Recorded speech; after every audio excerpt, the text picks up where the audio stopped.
বেশি বেশি রোজা রাখতে পারি। কারণ পূর্ববর্তী জামানায় সালাফরা শীতকাল আসলে ওনারা শীতকালটাকে গনিমত মনে করতেন। কারণ শীতকালটায় এবাদত বন্দেগী করা সহজ, রোজা রাখা সহজ, দিন ছোট। এই জন্য রাসূলুল্লাহ সাল্লাল্লাহু আলাইহি ওয়াসাল্লাম হাদিসের মধ্যে আসছে যে এই শীতকালটা রোজা রাখা এটা গনিমত। এই জন্য আমরা চেষ্টা করব সোমবার বৃহস্পতিবার বিশেষ করে রোজা রাখতে, কারণ দিনটা ছোট, তাই না? রোজা রাখলে অনেক উপকার আছে। একটা আমল, 2 নম্বর আমল হইল এই শীতকালে আমরা কি করব, ওই যে যাদের অর্থ অবস্থা ভালো আছে তারা কম বেশ যারা গরিব আছে তাদেরকে আমরা শীতের কাপড় দান করতে পারি। এটা আল্লাহর কাছে অনেক প্রিয়। 500 টাকা খরচ করেন, আল্লাহ তো আপনাকে সম্পদ দিছে, আপনি 500 টাকা দিয়ে আপনার ঘরে গরিব আত্মীয়ের কাছে একটা পোশাক, একটা একটা কম্বল, 1000 টাকা খরচ করে এটা করে দেন। বিশ্বাস করেন আল্লাহর কাছে অনেক প্রিয় আমল এটা। যে শীতে অনেক মানুষ কষ্টে আছে, আপনি অন্তত এই কাজটা করেন। এরকম যত বেশি করতে পারেন। 3 নম্বর, এই শীতকালে অজু খুব ভালো করে করতে হবে। অজুটা যদি আমরা খুব ভালোভাবে করি, রাসূল সাল্লাল্লাহু আলাইহি ওয়াসাল্লাম আমাদের জন্য সুসংবাদের কথা বলছে।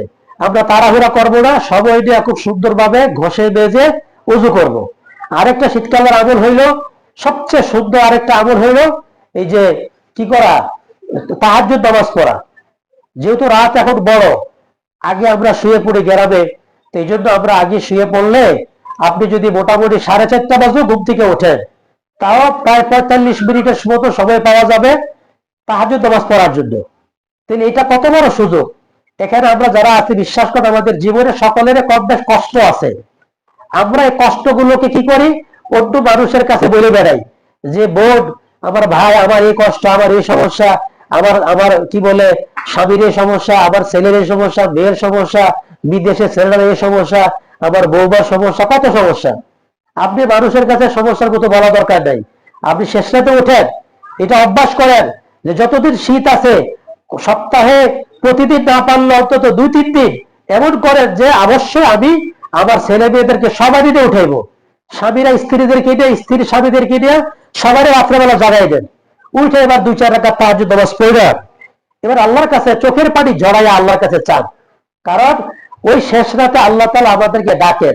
আসমানে, প্রথম আসমানে আল্লাহ তাআলা আমাদেরকে ডাকেন যে মাইয়াস আলুনি ফাআতিয়া, পৃথিবীর কোন মানুষের কি দরকার আমি সব দিব, আপনি যা চাইবেন তা পাইবেন। এমন কোন মুহূর্ত নেই যে মুহূর্তে আপনি চাইলে পাইবেন। কিন্তু ওই একটা এমন একটা মুহূর্ত, বিশ্বাস করেন, যে মুহূর্তে আপনি বিশ্বাসের সাথে, ইয়াকিনের সাথে আল্লাহ তাআলার কাছে যা চাইবেন, যা বলবেন তা আল্লাহ আপনাকে দিবে। এই জন্য এটা গরমকাল অনেক কঠিন, যেহেতু রাত ছোট হয়ে থাকে। এখন শীতকালে যেহেতু রাতটা অনেক বড়, এই জন্য ইনশাল্লাহ অনেকে হয়তো আমল করেন, কিন্তু চেষ্টা করেন সবাই মিলে যে সপ্তাহে অন্তত 2-4 দিন যেন আমি তাহাজ্জুদ নামাজ পড়তে পারি।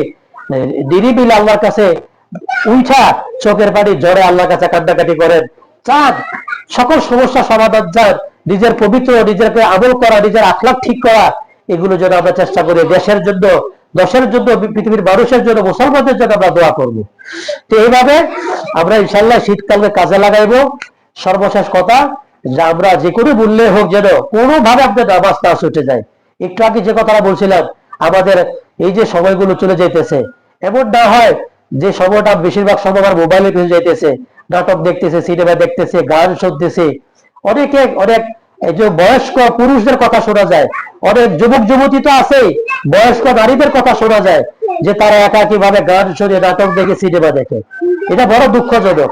না হয় যে সবসময় শুধু আপনি আরেকজনের সাথে আরেকজনের নিন্দা করলেন, অমুকের এই সমস্যা, সেই সমস্যা, এগুলো বলেন না। সময় যখনই পান তখনই জিকির আজকার করেন। পাক ঘরে বসছেন, সুবহানাল্লাহ আলহামদুলিল্লাহ পড়েন। হ্যাঁ, আপনার কোনো ওযু লাগবে না, পবিত্র থাকা লাগবে না। সব সময় সুবহানাল্লাহ আলহামদুলিল্লাহ আল্লাহু আকবার, বাস। অন্যরা গল্প করতেছে করেন, আপনি আরেকজনের কাছে গিয়ে গল্প করার দরকার নেই। যে সময়টা গল্প করতেন ওই সময়টা জিকির করেন। আল্লাহর পরকালে আপনার আমলনামার মধ্যে জিকির আজকার অনেক ভরে যাবে। এত পরিমাণ গল্প আমরা করি, আমাদের আমলনামার মধ্যে শুধু গল্প আর গল্প, আমলনামার মধ্যে ভালো কিছু নেই। এই জন্য আল্লাহর রাস্তা আমরা যে কথাগুলো শুনছি, আমরা চেষ্টা করব প্রয়োজনীয় যে কথা বলবোই। হ্যাঁ, আমি প্রতিবেশীর খোঁজখবর দিব, আমি ভালো রান্না করলে প্রতিবেশীর ঘরে একটু ঝোল, একটু কিছু পাঠাইবো, এগুলো রাসূল সাল্লাল্লাহু আলাইহি ওয়াসাল্লামের থেকে সুন্নাত। প্রতিবেশী অসুস্থ হলে তাকে দেখতে যাইবো, প্রতিবেশী বিপদগ্রস্ত তার পাশে দাঁড়াইবো, তার কিছু লাগলে দিব, এগুলো সব ইবাদতের কাজ। পাশাপাশি অনর্থক গল্প থেকে দূরে থাকবো। সময় পাইতেছেন সুবহানাল্লাহ আলহামদুলিল্লাহ পড়েন, সময় পাইতেছেন আল্লাহকে ডাকেন, একটু দোয়া কান্দাকাটি করেন, দান করেন, পর্দা প্রসিদ্ধা যেন আমরা ঠিক রাখি, পরপুরুষের গল্প আড্ডা দেওয়া করি, মোবাইলে নিজেদের ছবিগুলো না প্রকাশ করি, ভিডিও না দেই,